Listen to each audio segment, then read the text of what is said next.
My name is Melissa Wagi. A lot of you know me from Epic Talks. How many of you have been to an Epic Talks? Yay! So for those of you that don't know me, I'm the founder of Epic Talks, which is the #1 entrepreneurship event in Miami that happens every single month with 100 to 150 entrepreneurs that come and learn and add value to each other's lives. Every single month, I have different topics: real estate, artificial intelligence, leadership, transformation, sales. And this month, actually next Wednesday, we're gonna have the Wolves Den with Nick Sarnicola, Jared Yellen, Nadeeb, Jonathan Foltz, and we're gonna have 5 tech companies pitching on stage to raise money, hopefully from these guys. Last year when we did it, hey. Last year when we had the Wolves Den, one of the companies was able to raise $1 million, right, Alex? Hey! So that's the power of Epic Talks, and I'm just gonna share a little bit about my story. I'm a transformational thought leader, founder of Epic Talks, motivational speaker, best-selling author, fitness champion, mindset mentor, and a radio host. It wasn't always like this, guys. And for those of you that don't know my story, I was a foster child. I was born into heroin-addicted parents. I went into the foster care system at the age of 3 until the age of 15. I've been on my own since I was 15. I got kicked out of high school and told by my principal that I was just another Latina statistic who would never amount to anything, right? Limiting beliefs. People will always project to you what they believe in themselves, right?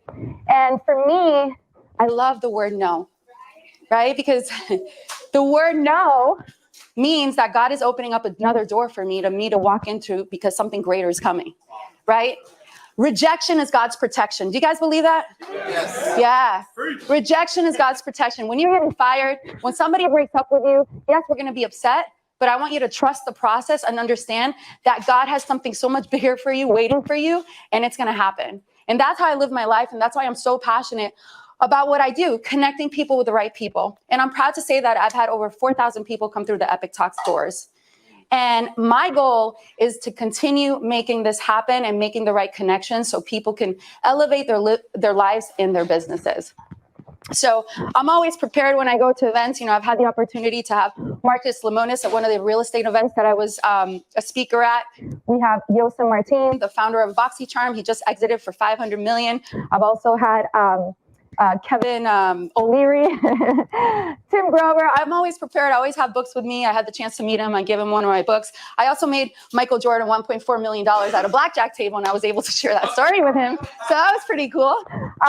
Dana White, he's a great friend of mine for 15 years now.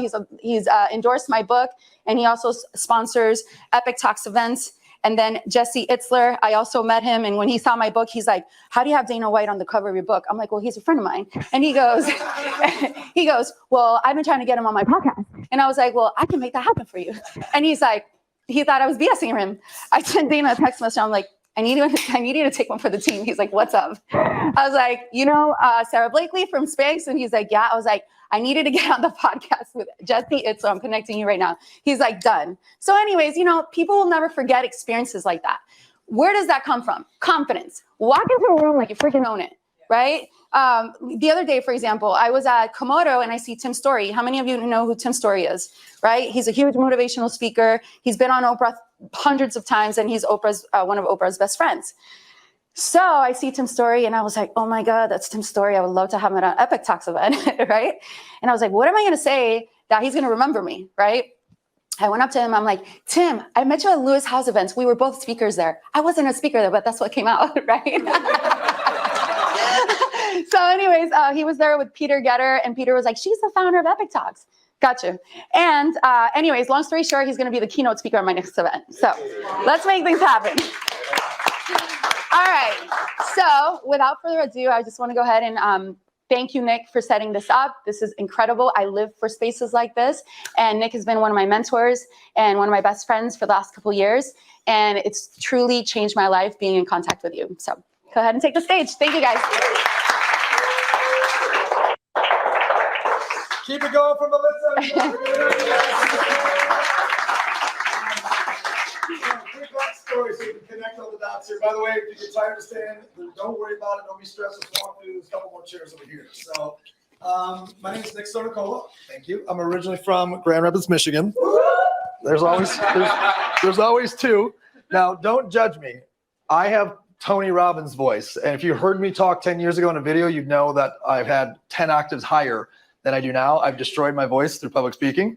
So that's why if I get a group bigger than 20, I just use this. So it's not ego. I'm a screamer. Okay. So, so if I know if I use one of these, I'll chill it out a little bit. So from Grand Rapids, super blue collar, middle class upbringing. All four of my grandparents worked at the same factory. It had a trickle down effect. Dad worked there, uncles worked there, brothers worked there. I sure as hell didn't want to work there. Anyone as a kid have a dream of being rich one day? By show of hands, when you're like, hey, I want to be rich one day. So me too. But I couldn't sing, couldn't dance, couldn't rhyme, couldn't act, couldn't play an instrument, and didn't want to do anything illegal. So I was like, all right, I'm going to play sports. And I was really good at sports. So I played college baseball and got introduced to the lowest common denominator of entrepreneurship, the direct sales network marketing industry. I joined. I learned sales. A couple of years later, I learned sales leadership. By the time I was 25, I'd made my first $1 million. The company I was a part of went out of business. I bought the assets of that company and created a company that lasted 15 years called Visalis. And some of you guys probably remember the Body by Vi 90-day challenge. Raise your hand if you remember the Body by Vi 90-day challenge. It was a big movement. We own challenge.com. We did 2.2 billion in sales, 19 countries, 3.6 million customers. It was freaking insane. We sold out the Miami Heat Arena with 16, 17,000 of our sales reps. Like, it was massive. But as high as it was in its success was as low as it was in its failures. So in that journey of 15 years, I've seen, every high, exits, foreclosures of us on the people that bought us because they didn't pay us, going public, killing it the week before, lawsuits, winning them, losing them, partnership betrayal, like everything that you can, best partners in the world, partnership betrayals. And that's kind of why, like, when somebody's new into my connection, like, why should I listen to this guy? It's just because I've seen it all on the up and the down. Our biggest year, we did 627 million in sales. It was a good year. Biggest month, 66 million in sales. Biggest month. I'm the original founder of that. My job was all things sales. So my gift is sales leadership, if that's worth any value to you. I'm not a coach. I'm not here to sell you anything. I don't have a package. I just do this because I love people. I love connecting with people. So let's give you the backstory of Growth Wednesday. So the backstory of Growth Wednesday is this. My team for Catalyst Group, we meet every Wednesday. It's a requirement of everyone that works for the company for Growth Wednesday. And we started recording it a year and a half ago. We opened it up to the community, anyone that wanted to show up, and we did 70 straight weeks of Growth Wednesday. We then shut it down for about 5 or 6 weeks. And I said, okay, let's just, now that our company's big enough, let's just use our company and separate Growth Wednesdays 3 times a month. And then 1 time a month, let's open it up back up. We'll have it at the house. We'll bring in some other speakers. I'm sure my team is probably really tired of hearing my damn voice. And there's no intention. The only intention is just purely what it says, growth. So my challenge to each of you, and this is a hack for what I use, is anytime I listen to anybody speak, any event, I don't care if it's Tony Robbins or 30-minute podcasts or church, right? I'm looking for $1 million moment. What's the one thing I came there for? And $1 million moment's not a takeaway. You're going to get 10 takeaways. $1 million moment is visceral, meaning you feel it. It sinks in. You're like, holy shit, that's why I was here today. And it might not be from us, by the way. It might be in the communication you guys have, just connecting with each other. And then when you walk at the door, you put that thing into immediate action and you get a result from it. That's how you show up for growth in any capacity, right? So my passion is I identify myself as a catalyst. My passion is creating other catalysts, and working with great people like y'all. You guys are good looking folks, man. Look good looking. Turn to the person next, say, you look good, but I look a whole lot better. Let them know. Go ahead.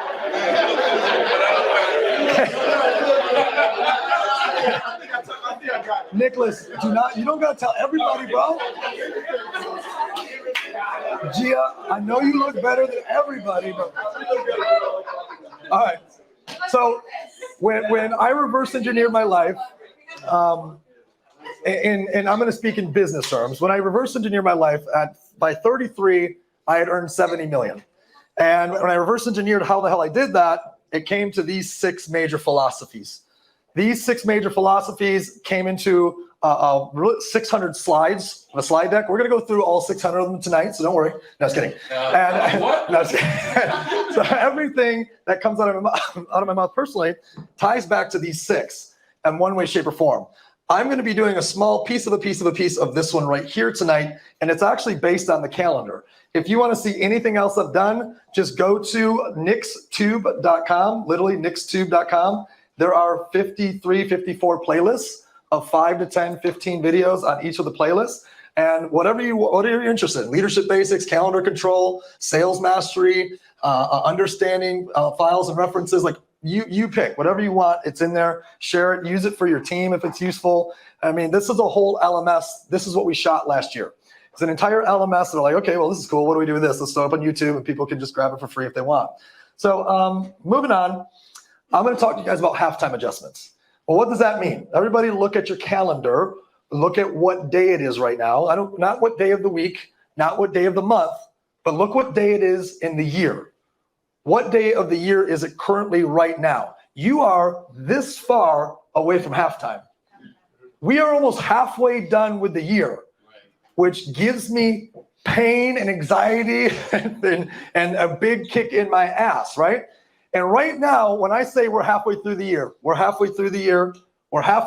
halfway through the year, one of two things happens. You either feel guilt, you feel your energy goes down, you felt fear, maybe a little bit of shame, depending on how much time you've wasted, and some of you felt pride. Fuck yeah, I'm already way ahead of my goals, right? And you deal with that individually based on what you've done in the first half of the year. So I want to talk to you guys about what I personally do for a strategy for halftime adjustments. I'm going to tell you guys where this concept came from. It came from this man right here. So a lot of us, we have mentors that we've never met, and then we have personal mentors. So I'm very grateful. John C. Maxwell is a personal mentor of mine. I've worked with him directly for years. He's a guy, if I make a major life decision, I text him. We get on a call. He listens to me, right? And he tells me what he thinks. He taught me halftime adjustments. So I've always been a great starter to start the year. Like I feel like I got the best plan in the world for goals and strategies and values and habits and all the things. But in 2014, I was meeting with him, me and my two business partners, there's 4 of us. And he said that he was meeting with Urban Meyer. Love him or hate him, he's one of the best college coaches of all time, right? And since we're in Florida, maybe you know who that is. But then again, Miami is very international. You probably don't know what football is. You think football is football, but football is really football. So, but that's it for a second. So Urban Meyer is one of the best college coaches of all time for football. And he's sitting with Urban Meyer. And he says, Urban, do the greatest coaches have the greatest game plans? And Urban's like, no. Every fucking coach has got a great game plan. It's literally your job. Your job, 100 hours a week, is to come up and show up with the best game plan. And if you don't, why the hell are you a coach? He's like, the greatest coaches make the best halftime adjustments. And for me, I was like, holy shit, July 1st. It's almost perfect because there's a holiday right there. Just like January 1st, July 1st. That's halftime adjustments. It's an opportunity to score everything we've done for the whole first half. It's an opportunity to address everything we didn't do or everything we did do, celebrate the victories, cry over the defeats, where most people, they come into July and go, year's halfway over now, just going to wait till next year. And whether they do that consciously, they're sure as heck doing it subconsciously if they set big goals that they're so far away from that they will subconsciously start to detract from the activity model required to go achieve them because the gap is too big. It's just too big of a gap. But what if you just woke up on July 1st and said, I forgive you, asshole, of the first half. You're talking to yourself, by the way. And I forgive you for sucking. I forgive you for being lazy or lacking discipline or doing too much of this or not enough of that. But we're going to fucking go at it for the second half of this year, and we're going to win the second half because the greatest coaches have the best halftime adjustments, and the greatest teams always win what? The second half. And as an entrepreneur, as a sales professional, as a solopreneur, you could go into second half right now with a new game plan, a new revigored activity model, right? A new mentality, and a lot of your competition is already complaining to each other at their halfway point, pointing fingers as to why they're not going to achieve their sales numbers this year, why they're not where they want to be. And instead, you're going to have that leg up against them because you forgave yourself for whatever you didn't do, and you celebrate yourself what you did do, but not for too long, and you said, I'm going to make it up in the second half. So that's who this came from. But I actually, as I was researching this, I came across some other coaches. Bear Bryant, probably the second greatest college football coach of all time. Don't give up at halftime. Concentrate on winning the second half. Okay, that's pretty simple. How about Chip Kelly? You don't get a trophy after halftime. We don't look at the scoreboard until the end of the game. We're fucking killing it this year. There ain't no trophy yet. There ain't no trophy if you're killing it yet, because your competition can smash you in the second half. The trophy's at the end of the year, quote unquote, right? That's the idea that you got to have when you walk into this. So for me, the concept of the art of desire, for me, stems from this book.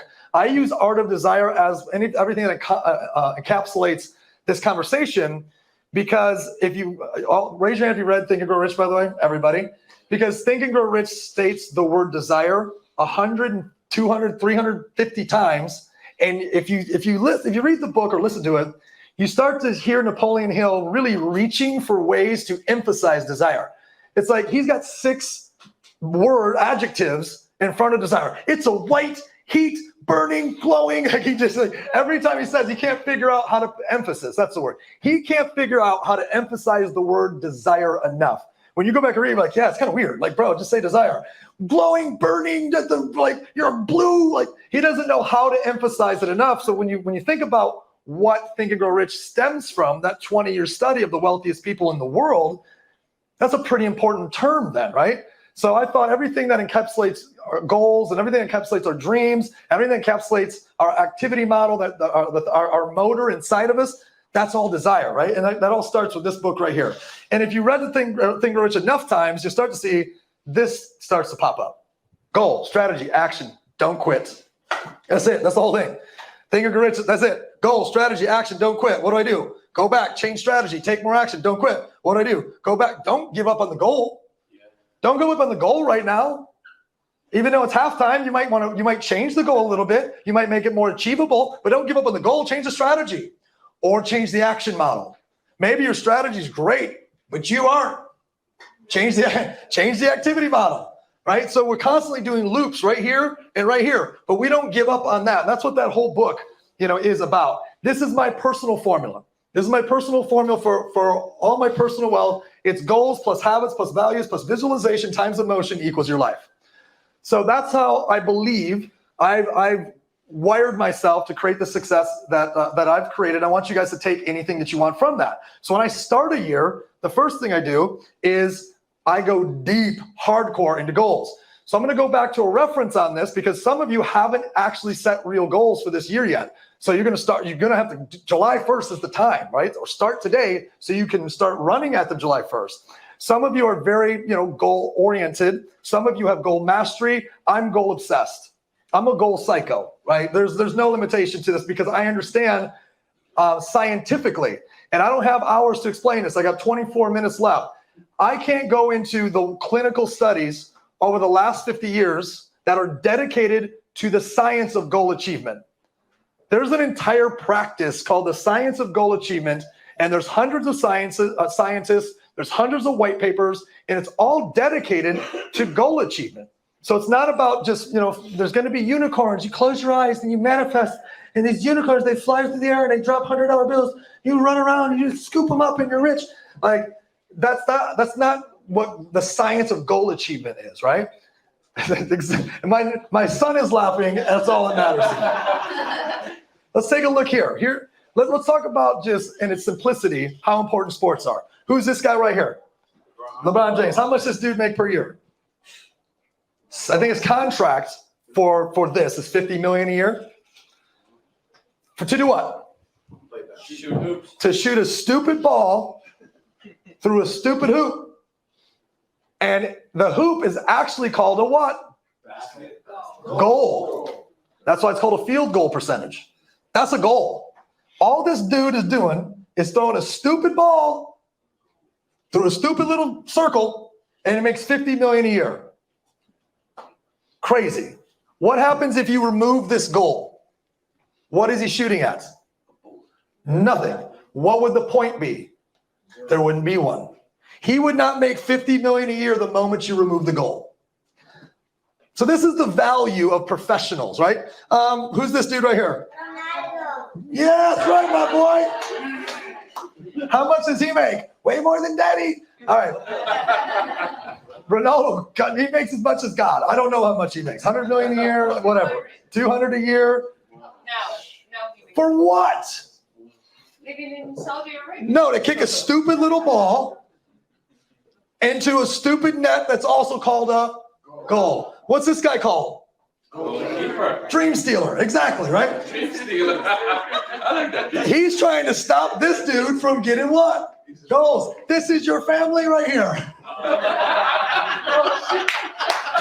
You will not get this goal. You know, that's your fam. But think about this. You remove this goal. This dude's right here. You can even leave that guy. What is he shooting at? Nothing. What would the point be? Wouldn't be one. How much would he make? 0. Last time he's hitting the puck into the goal. What would you get if you removed the goal? Figure skating. What would the point be? There wouldn't be one. No, just kidding. Okay. So it's the same thing. I can do this all day long, but what's the value? Raise your hand if you believe you're a professional. Tell the person next to you, I'm a professional. Here you go. This is what the value is of professionals shooting at goals. In the NBA, it's worth $4.8 billion. Premier League, $4 billion. NHL, $4 billion. And if you can cross a goal line in football, that's worth $12 billion. That's professionals who are the best in the world at shooting and scoring what? Goals. What are yours? Oh, I don't know, get in my head. Good luck with that. I don't need to write them down. Okay. Like, guys, the science of goal achievement is freaking real. And I don't mess around when it comes to it. I'm going to pull this one back for a second. Nicholas and Gia, come here for a second. We're going to have some guest appearances. Give it up for my children, Nicholas and Gia. Okay, you guys don't cheat. Don't cheat. Let me finish the sentence. If they said to you this whole sentence, I am Gia or Nicholas, welcome to my house, what's your name? Please raise your hand. 1, 2, come on, stop cheating. Guys, I ain't got that much money. 1, 2, 3, 4, 5, 6, 7, 8, 9, 10, 11, 12, 13, 14, 15, 16, 17, 18, 19, 20, 22, 23, 24. We'll make it 25. Congratulations, you both earned $25 tonight. Well done. Well done. Oh, don't go anywhere. Don't leave me hanging, bro. What's up? What's the science of goal achievement? Set your goals, create your strategy, and take massive action. What's the difference between a dream and a goal? A goal is a dream with a deadline. That's right. Give it up for her real quick.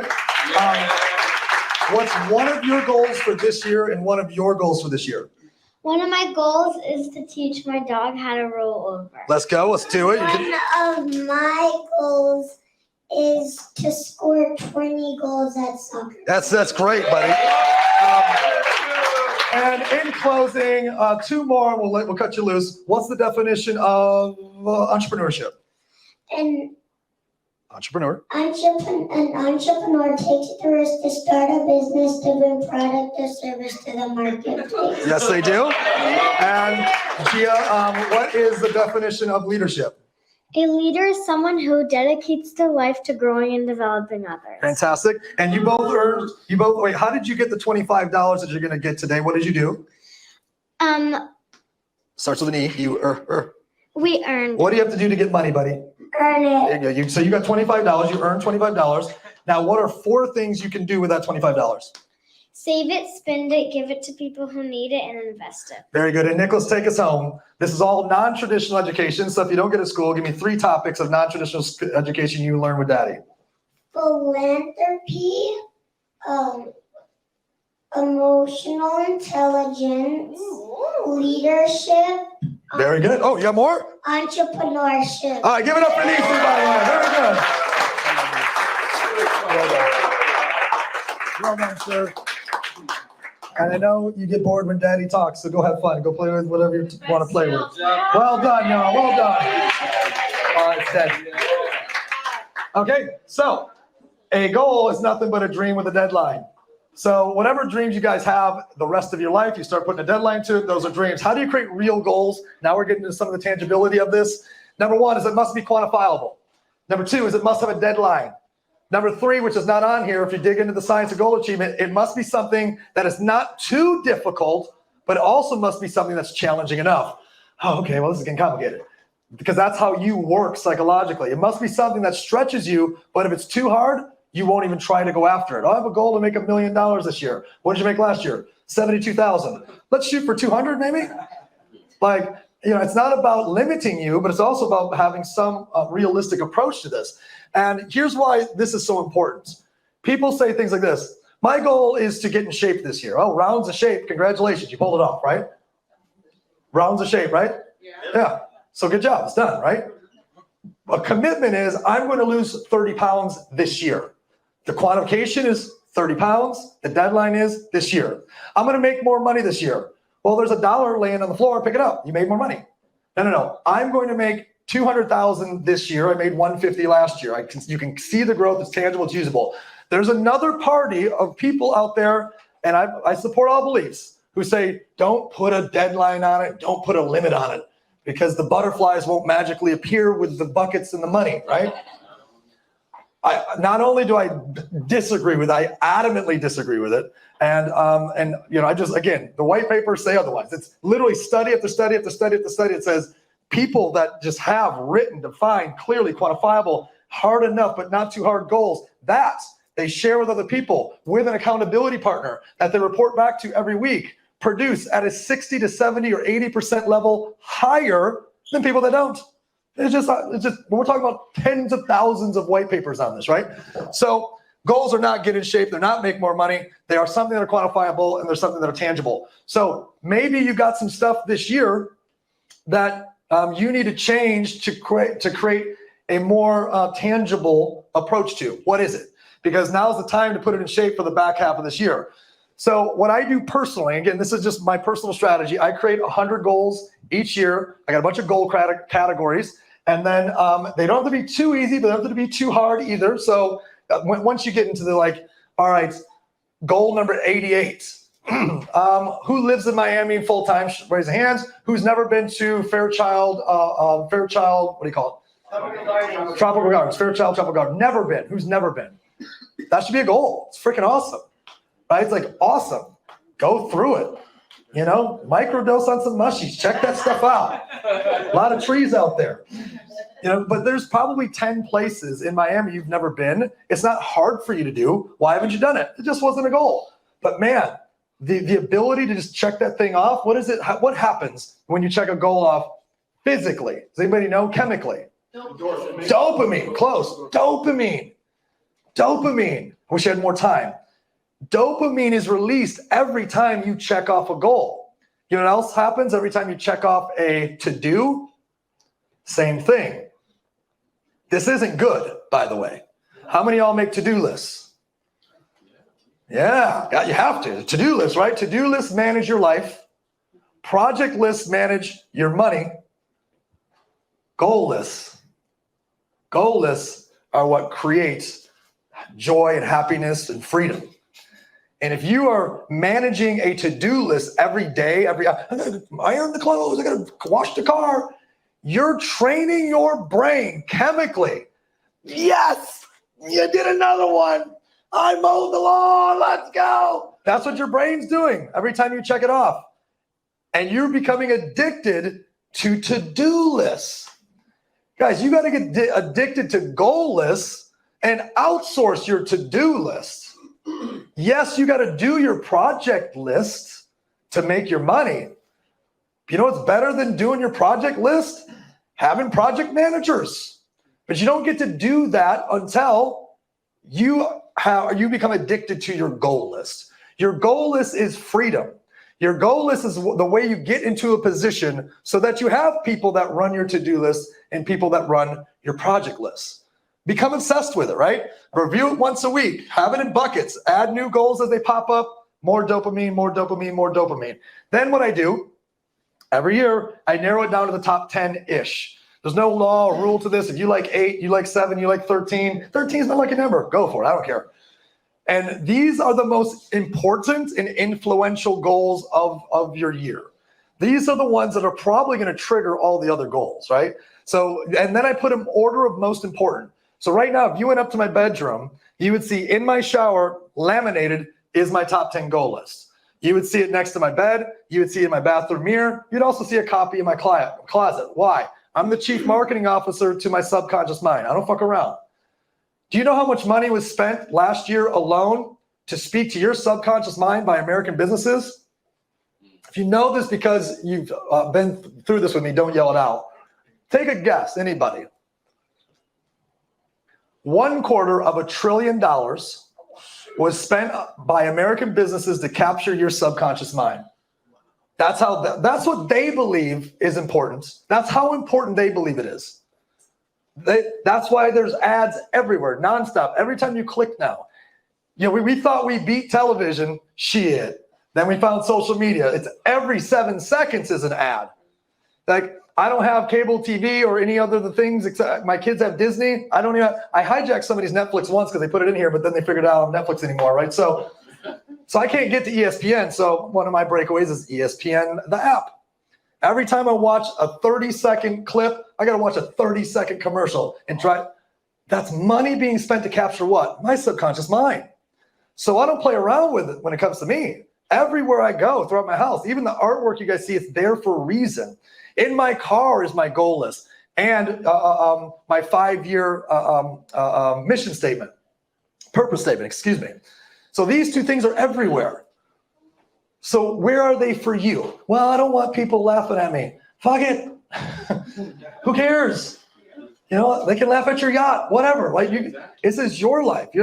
And I remember, so there was this weird transition from, anybody still do vision boards? And there's this, like, it's kind of outdated because it's, but it's cool because you can Google search anything. There's really no excuse not to have like your dreams in one place.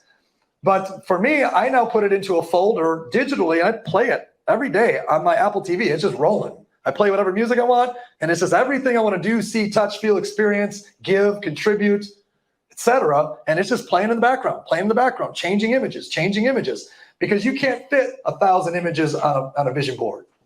So these are all things that I just want to express to you guys at a high level. But the concept today, and we got 8 minutes left. I'm kicking it back to you, Melissa. At a high level, at a specific level, halftime adjustments, and getting very specific about this. What were your goals this year? How important are they to you? Did you do a great job creating? If not, now's your chance. If you did, now's your time to adjust. Now, go deeper, though. Go deeper. What are the strategies you need to change? Because if you're not on your path right now for your goal, you got to change the strategies right now. Like something's off, change the strategy. Strategy is, it's not everything, but it's, 20% strategy, 80% action, 30% strategy, 70% action. I don't know. Maybe it's 50-50.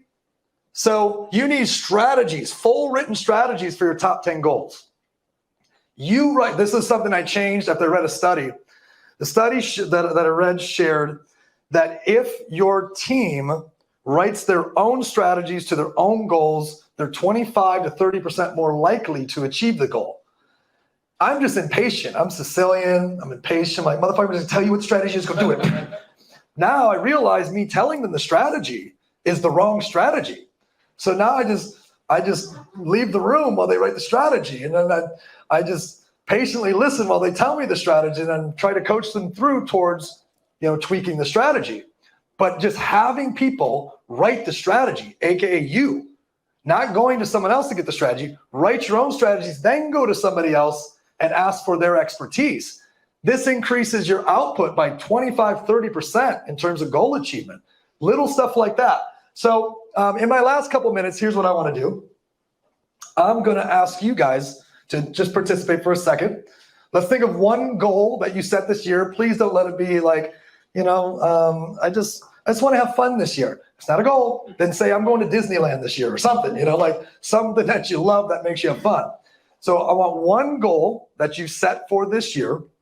And that now the second part, that you're on track with, and then one goal that you're not on track with. So I like to balance, the joy and pain here. One that makes you feel good, man, I'm killing it in this area. My fitness is on point, or my relationship's great, or something that you leaned into and you're doing great with, so you're happy with. But let's also look at the little critters underneath the rocks and say, okay, what am I not so happy with? Which goal am I off track with? So let's grab 2 of those, okay? And then what I want you to do is, just because the mind can only handle as much as the bottom can endure, I want you guys to stand up, just meet someone around you, not the person you came with, just turn direction, meet someone around you, share with them, hey, the one I'm killing is this, the one I need to make adjustments on for the second half of the year is this. We'll take 90 seconds each. On your mark, get set, go. Stand up, stand up, stand up, go, go, go, go, go.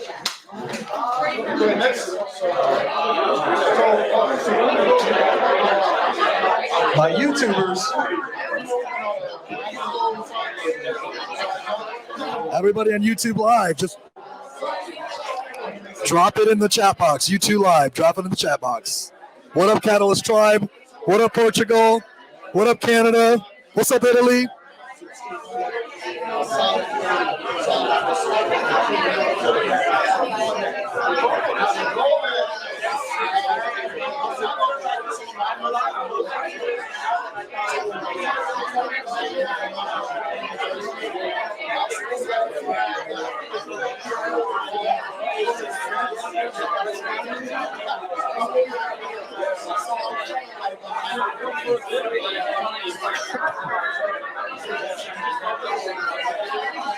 Two minutes. 2 minutes. 2 minutes.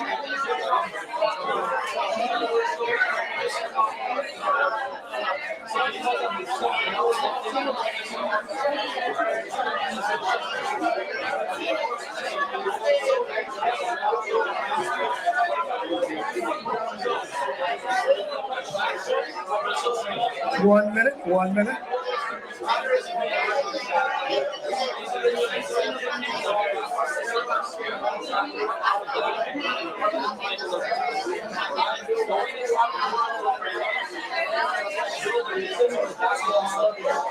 Ten seconds. 5, 4, 3, 2, 1. Give it up, give it up, give it up, give it up, give it up, give it up, give it up, clap it up, clap it up, clap it up, clap it up, clap it up. Let's go, clap it up, clap it up. Yeah. All right. Give them 3 high fives. Say you got this. 3 high fives. You got this. You got this. You got this. You got this. You got this. You got this. Go. Let's go. Fired up in this mother. You got this. I got this. Let's go. Okay. That goal that you need to adjust. What's your adjustments? Just that one goal. What's your adjustments? So adjust the strategy. You probably already thought of this because we're smart people. So you know you have to make an adjustment on the strategy. What's the adjustment that you need to make? So I'll give you a second to process that. I'm going to have 3 people share the goal that you know you need to work on. Tell us what it is. Tell us the adjustments you're going to make.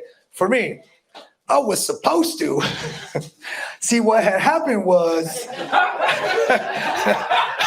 yeah.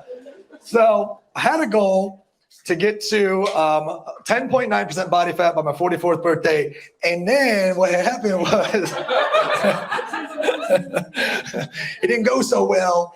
So the month of July is going to be some significant shifts in diets, significant shifts in, so for example, no fried food, no white flour, no refined sugar. There will be one trip that I have to take that I will be consuming alcohol, but the other 26 days, I'll be alcohol free. All of this is just a way for me to make a race to get to that goal of 10.9% body fat, because I have not stayed true to what I need to do on that particular goal. And personally, if I don't visualize and exercise every day, I have worse outputs in everything else I do. And I know that. And I know, you know what? I moved. The gym's not close enough. So there's one in my fucking garage right there. It's a full gym. I just can't make it from there to there to there. But I make it from there to that fridge. find the fridge, the gym. I haven't made it to that wing of the house yet. I don't know how to get down there. So I bought you time for 3 people to come on up real quick. Say your name. Tell everyone what you do for a living. Tell them the goal you need to adjust and the adjustment you're going to make. Who's 3? Come on up. No, it doesn't matter. Just come on up. Here we go. Give him a big round of applause, please. Here we go.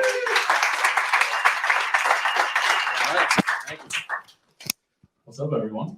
This is everyone say hi to the people on YouTube right now. Say hi, YouTube. Hey. So you're good. I'm just going to hold that. Oh, This cool. is the microphone. Here we go. This is the YouTube mic. Oh, beautiful. That's your- All right. So we're going for current.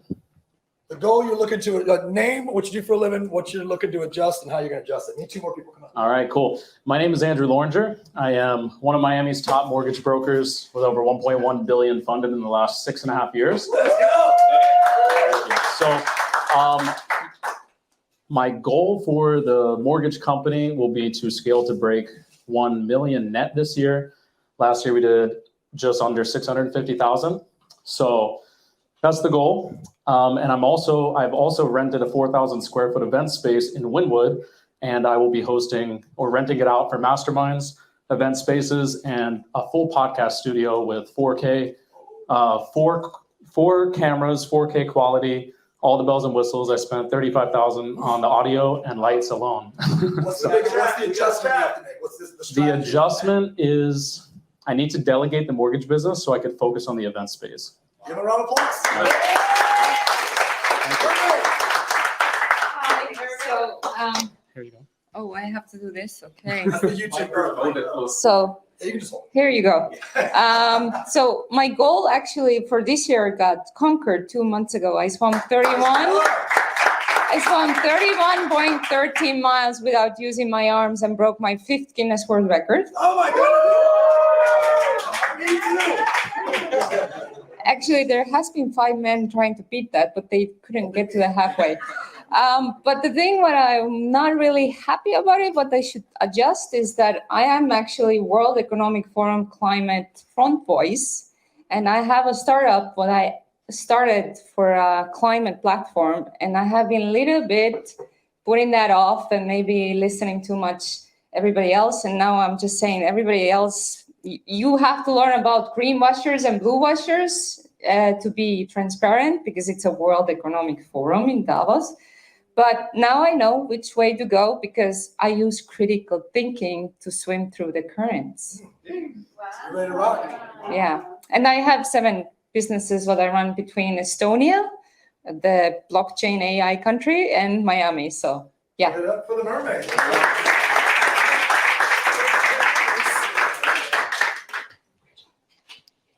Hey there, buddy. All right. My name is Alex Montalenti, CEO of RealGrader and creators of the digital business card called the Instacard. And goal for this year is 5.5 million in revenue. And we're a little short right now, at the halfway point. Not too short, but we're at like 2.2 million. So the adjustments we got to make is really to go deeper on our relationships. Like we have amazing relationship with the National Association of Realtors, with Keller Williams, EXP, all these big brands, but we're not really like going deep with them. Like the brand adoption isn't there. And then expand the revenue per client by offering our newest offerings. We've kind of been like, I can sit here and say like, we're fearful of offering it, but now we just got to like go all in on it because we know it's the right offering. We've got 300 clients on it, and now we can really offer it to everybody. Beautiful. By the way, Alex has got a great business that I am not only a client, but an investor in. Well done, sir. We'll talk more about that next week at Melissa's event. He was at a pitch contest, and I loved his product, and I invested. And I think, I don't know, Alex has got a lot to share. This guy, anyone that can convince the National Association of Realtors to invest in your company, he's got some stuff to share. So I think next Growth Wednesday, a month from now, you're at least talking up here for 10, 15 minutes for sure. Anyone want to hear Alex speak next month for sure? Let's do it. Yeah, give it up for him. Okay. So we are wrapped up for my section. So let me close with saying this. Guys, the depth of the science of goal achievements is way deeper than we spoke about. Don't take this stuff lightly. Don't take your goals and your dreams lightly. Like if you are addicted to a to-do list and you're releasing that dopamine, man, you're going to find yourself strangely attached to trivial bullshit. Like, oh, I got to get the dishes washed. Right? When you ever hear people say stuff like, I just can't do blank because my brain won't let me. Who fucking cares if your dishes aren't done? Go chase your goals. Well, you don't understand how my brain works. No, that's how your mom's brain works. And she and he, or your dad, passed that shit on to you. You can't go play unless you do your dishes. You can't go. That's all old garbage, right? And the project list is what your boss handed to you or your owner handed to you before you owned your own company. Guess what? They're chasing their goals. You're checking off their project list, right? Think about that. I'm not saying you shouldn't have a to-do list. I'm not saying you shouldn't have a project list. I'm just saying get real serious about your goal list. Thanks. That's my time. Give it back up for military. Thank you. All right. That was freaking amazing. Thank you, Nick. He always crushes it. I always learn so much. So what's up, YouTube? I didn't say hello earlier, so I'm saying hello now. I want you guys to tell me what was your $1 million moment. Did anybody get a $1 million moment? YouTube, if you got a $1 million moment, please make sure you leave it in the comments and the team here will let me know. $1 million moment. Do you want to stand up really quick? What was your $1 million moment? I love the 100 item goal list. I think it's fantastic. What are like the top 10 things you want to add to that goal list? Top 10 things. Yes. I haven't thought 10 things. All right. That's your homework. All right. $1 million moment. Sandra, anybody? $1 million moment? Yes? What are your adjustments? What are your adjustments? Like, that's the $1 million moment. Yes. If you're not crushing your goals, Yeah. what are your adjustments? Yeah, getting clear on how you're going to pivot, right? Getting super specific on how you're going to make that happen. And yes, guys, stand up. For me, was the halftime. It's Mm. really, like, Yes. readjust everything for me. Absolutely. Halftime, you don't win until you win. Absolutely. And how you're going to adjust as well. Get addicted to your goal list and outsource your to-do list. Yes. No more cleaning your house. No more washing your car. Get people to do it for you. Stand up, please. Yeah, so I think not beating yourself up for the things that you didn't do or didn't accomplish. Yes. And just adjusting it at halftime as well. Absolutely. That was a big one for me too. You know, forgiveness, because there's so forgiveness to yourself, right? So I tend to be really hard on myself. And even this morning I woke up, I'm like, oh my God, I haven't done this and this and this, and I was supposed to do it. And I was starting to beat myself up for it, you know, and it's literally just stopping the excuses, forgiving myself how I'm going to pivot from, you know, that guilt and move forward and finish the year strong. Anybody else? $1 million moment? Mine was putting my goal list everywhere. Yes. Being able to visualize it everywhere. You know, you have it somewhere, but not everywhere. And I think that made a lot of sense. Was make sure it's subconsciously in your mind. Have it in your face all the time. Anybody else? Sandra? Halftime adjustments. Yes. Again, yes. So for me also, something else that came up was having an accountability partner, right? Because when you have an accountability partner, and I'm actually going to take Nick up on that. He went upstairs really quick. But if you have an accountability partner and you're sharing out there, now you have somebody that's like, hey, have them check up with you at least once a week, every Monday. You know, hey, did you accomplish this? No, I didn't. Why not? Have them call you out. If you don't have an accountability partner, you're just like, fuck it. Nobody's watching. You know what I mean? So if you decide that you're going to have an accountability partner, I highly suggest, like, I can have Andrew, I can have Nick, I can have Agnieszka. Like, pick somebody who's really serious about taking their life and their business to the next level and finish this year strong. So when you finish this year, you're just like, holy moly, I crushed it.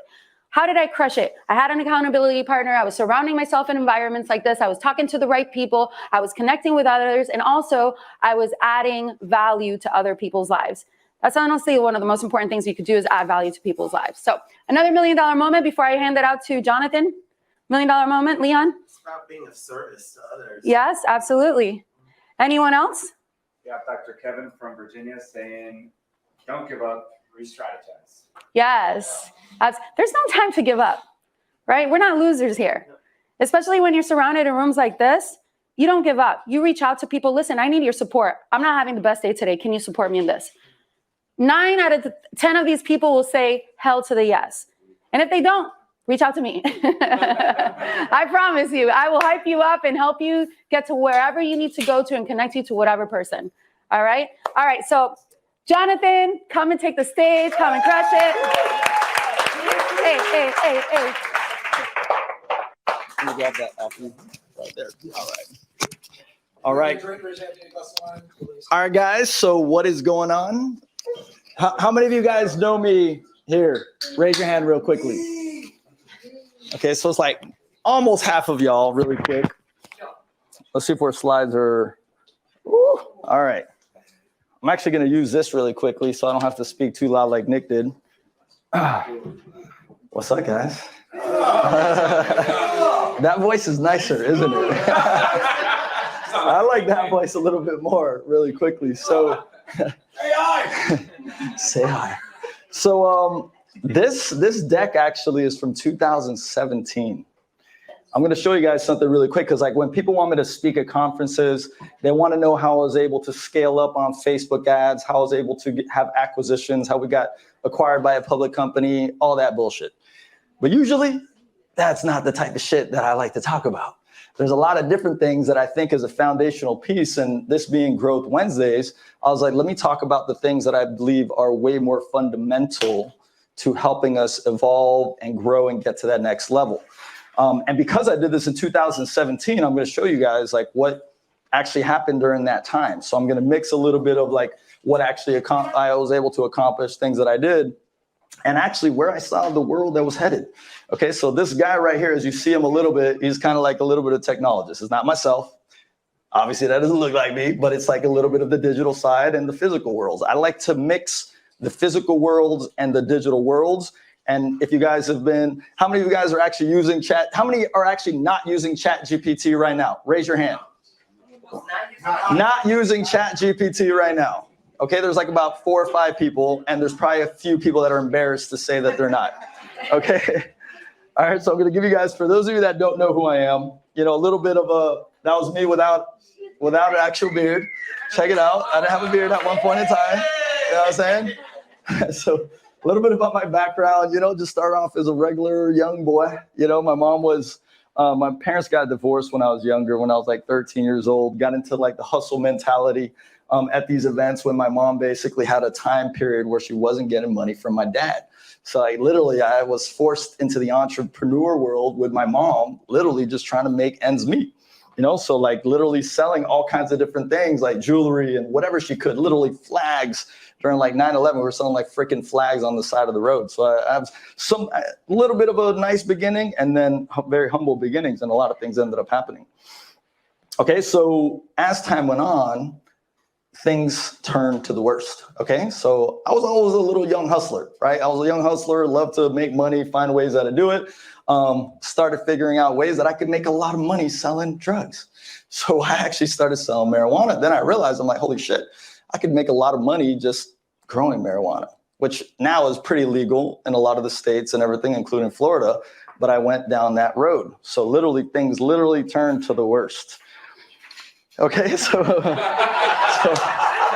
selling marijuana. So not only was I selling marijuana, but I literally went to prison.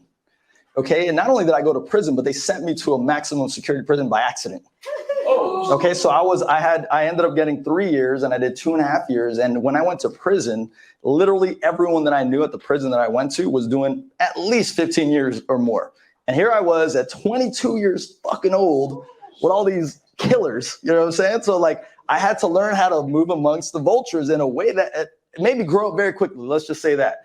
So quickly that it's like you become a man inside there very quickly, and you learn to almost have like a sixth sense. Okay, and a lot of the people that go to prison, they usually end up back there in one form or another, right? So you guys have heard the hero's journey, right? So the hero's journey is a little bit about, you know, you get called to action. You really don't want to go down that route, whatever it is, and a hero shows up. The hero shows up and there's a mentor. Okay, for me, it was Mr. Childers. So Mr. Childers, if you guys don't know who he is, he was Dalid knows him right here. Me and him have a past together, one of my best friends right now. We both evolved very much since our time. And this gentleman right here, actually, if you don't know who he is, he's the longest running senator of Florida, 32 years. He was the president of the Senate. He was the dean of the Senate for 4 years. That was actually one of my best friends inside there. Fucking amazing. He knows him too very well. The guy was freaking incredible. The guy literally had a photographic memory. And when I say photographic memory, like I was like, when I first got there and they're handing him these bags, like he bought all these bags, it's called a commissary bag, and he would give it to everyone. I'm like, who the fuck is this guy? I'm like, he's like the Don. You know what I'm saying? Like he's just handing out food to everyone. Like, what the heck? Who is this guy? They're like, you don't know who that guy is? It's like, that is the senator. I was like, why the fuck is he here? You know, and like, so what did I do? I'm like, I'm trying to make my life better. So I was like, I need to talk to this guy because I need to know what the hell he did. And then secondly, why he's here, whatever. So as I started to ask him questions, one of the really cool things that happened is like, he's like, ask me any question in the last 100 years about business, finance, or law. And I'm like, I'm thinking of every question possible. And obviously I don't know 100 years back. So the night right before I met him the next day, I'm like, I'm going to stump the shit out of this fucking old guy. I'm going to stump him. So I go into these law books and everything, and I come back and I ask him these questions, and he answered every single fucking one.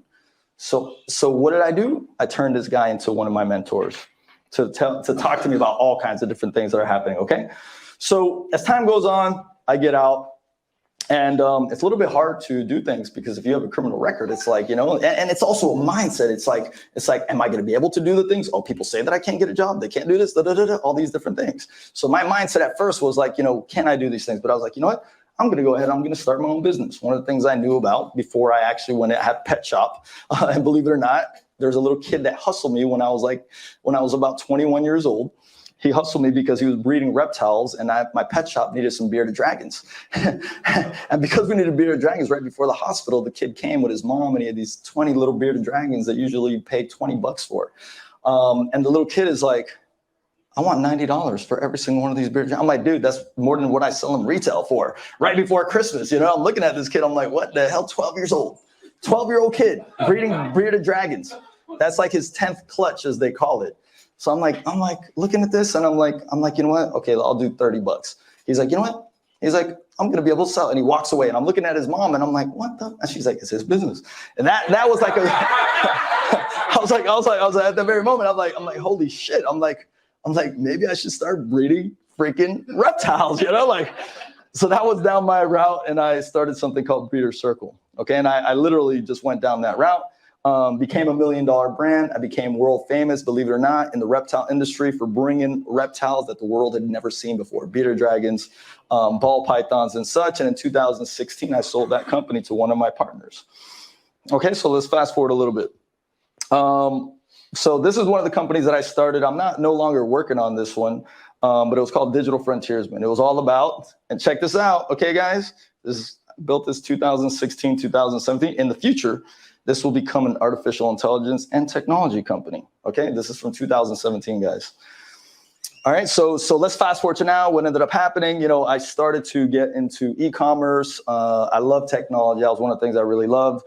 We had built about, 6 companies that got to at least $1,000 a day. We've done tens of millions of dollars in revenue, and we actually got acquired by a public company. So we got acquired by a public company. I became a second majority owner in a public company. We've made a few acquisitions since then. So one of the things that told me was that I got acquired by a public company. Okay, I live in a magnificent place in Edgewater, and I got to the point where I never made my circumstances a fucking issue. Okay, most people, they do. Okay, like when the public company was looking into my record and everything like that, I remember that they're like, oh shit, we have to check out what's going on. I was like, look, I have nothing to hide. I'm a good guy. I want to freaking just make money and make this thing work. They went and they asked the billionaire that backs us, and they told him the background. And his question was, is he a good guy and can he do this? They said yes. He's like, sign off. Boom. Acquired by a public company. I'm the second majority owner in this public company now. I didn't allow that to stop me, right? This is the company that I got acquired. We did about $45 million in revenue. Did some really cool stuff and everything called Aphrodite's, okay? So everything is about synchronicity, right? And I believe that everything happens for a reason. How many of you guys know Dr. DeMartini? You. That's actually how I know him. He knows him very well through me. No one else knows Dr. DeMartini? Okay, we have a couple more people. Okay, he knows him by default too. He is literally one of the greatest masters on the planet. And I don't say that lightly because I like to go after the best fucking mentors on the planet because how many of you guys know who Socrates is? Raise your hand really quickly. Socrates. Okay. Does anybody know who Socrates mentored also? Plato. Okay. And then who did Plato mentor? Aristotle. Okay. And then who did Aristotle mentor? Boom, Alexander the Great. Okay, do you see that? There's something special about mentors. I call it SPA. So if you ever want to remember that order, SPA with an extra A. Socrates, Plato, Aristotle, Alexander the Great. Something special there. Those men changed the world as we know it. One of the great masters on the planet is actually Mr. DeMartini here. So he's read over 40,000 books. He's the leading expert in axiology and something that I love, which is the study of values, which is axiology and teleology. How many of you guys know what axiology is? She's probably, do you know DeMartini very well? Okay, she knows very. Anyone else? Axiology, you guys know it? No? All right, not that many of you guys know it, but it's literally one of the most important studies on the fucking planet. Okay, and you guys don't even know about it. How the hell is that possible? Literally one of the most powerful studies on the planet. School stuff. Okay, huh? Schools don't teach you this type of stuff. Okay, so axiology is the study of values and purpose. But the thing is, whatever you believe your values are, the majority of the people that I find out that they know their values, I'm like, okay, tell me what your values are. And they're like, oh, it's this. They take a test, which is called the values determination process, which I'm going to give you guys a link so you guys do it. It's free. Go do that shit. It's going to change your fucking life if you actually pay attention to it. Did it change your life, Alex? 100%. And he does it with every single one of his employees. Okay, every hiring, literally, I use the values determination in everything I do also. A little bit less these last couple of years, but I'm jumping back into it with this lovely gentleman right here, Mr. Matthew Lally. So with that being said, I'm going to mix it a little bit with what's happening digitally right now, okay? Because I wear something on my wrist that I've been talking about for over a decade. It's called the digital revolution. Okay, I've been talking about this for a long time. Okay, you guys probably seen more of this digital revolution since ChatGPT came out, right? Like ChatGPT came out in November. All of a sudden, everybody's a fucking AI expert. You know, they're a freaking ChatGPT expert or prompt engineer, whatever the hell they're doing. But the reality is, it's like most people have just jumped on that bandwagon. But the thing is, this has been happening slowly but surely. And then what ChatGPT did, really, it opened Pandora's box because there was a bunch of cool AI stuff. And ChatGPT just helped you realize, like, holy fuck, everything else might work too. So now the opportunists are coming to the table, right? All right, so how many of you guys know this gentleman here? Raise your hand. 1, 2, two people. 2 fucking people know the modern day, 3 people know the modern day Thomas Edison. Are you guys fucking kidding me right now? He's the modern day Thomas Edison. He actually has had some of the most incredible inventions, and his first job was for Google as the chief architect to tell them what the fuck is going to happen in the future. And he was actually running their longevity program. So this man and this gentleman was given billions of dollars to tell us where we're going in the future with artificial intelligence and how to live forever. That sounds pretty fucking crazy, right? That's actually how I found him. I'm like, who the hell is this old man that thinks he's going to live forever? I was like, what I'm like, he's got to be crazy. But he was being interviewed by someone really cool. So I was like, let me pay attention. And then I was like, holy shit, this guy's onto something. It's where stuff gets a little crazy, okay? So a futurist, okay? Who wants to learn how to become a futurist really quickly? In literally about 30 seconds. Who wants to become a futurist to know about how to know where the world is headed and such? Okay? So I consider myself a futurist, but I'm gonna teach you guys how you can be a futurist also. So one of the big things that you can tell what's going to happen and why I've been so spot on with a lot of my actual predictions is that what you do is you take a look at technology, the things that are being done, and you look at what is 1 order of magnitude better than what is today. Okay, what's 1 order of magnitude? 10x better. Okay, for example, how did I know that cryptocurrencies were going to be so big and Bitcoin was going to be big and Ethereum was and everything like that? Is because it is so much better than the old system. So if you know that something that is one order of magnitude, 10 times better than an old system, it's only a matter of time until that becomes relevant. Okay, it's going to go through its iterations, as you've seen cryptocurrencies basically go up and down and everything like that. But if you saw it in the very beginning stages when Satoshi Nakamoto was like, hey, this is the future, and then you realize like, holy shit, it's trustless. No one can hack into it. You know, people are actually relevant. It doesn't matter where you are in the world. That's how the people in the very beginning stages, other than the people that just wanted to make a shit ton of money, they realized that it was better. So just by knowing that something is one order of magnitude takes out the competition.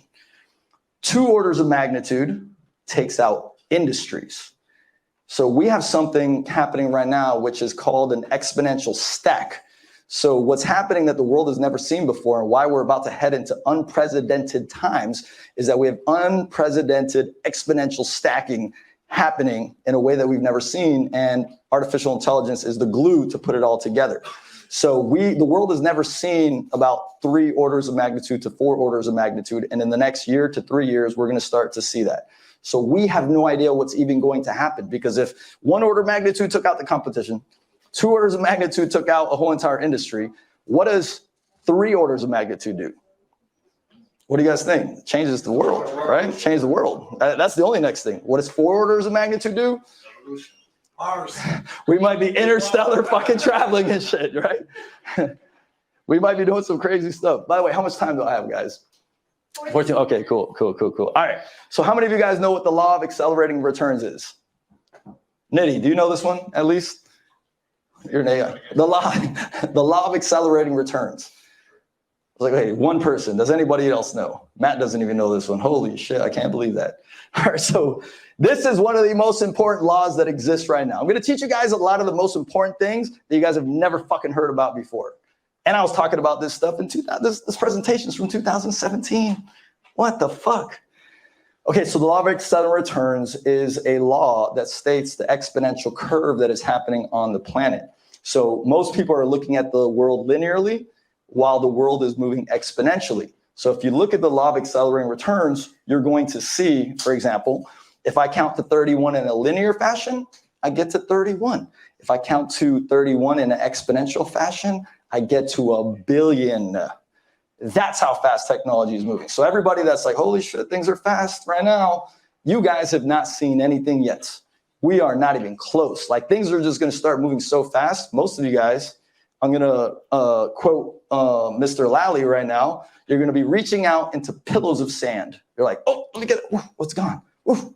So what ends up happening? You gotta think differently. Because if you're still thinking in the linear fashion, which the majority of the population is, you're not gonna make it in the future, okay?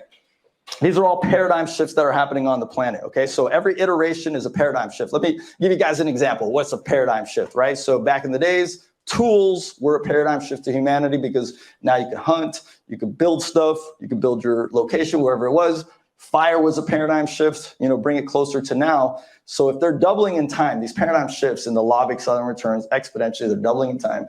They may have happened millions of years apart, then thousands of years apart, hundreds of years apart.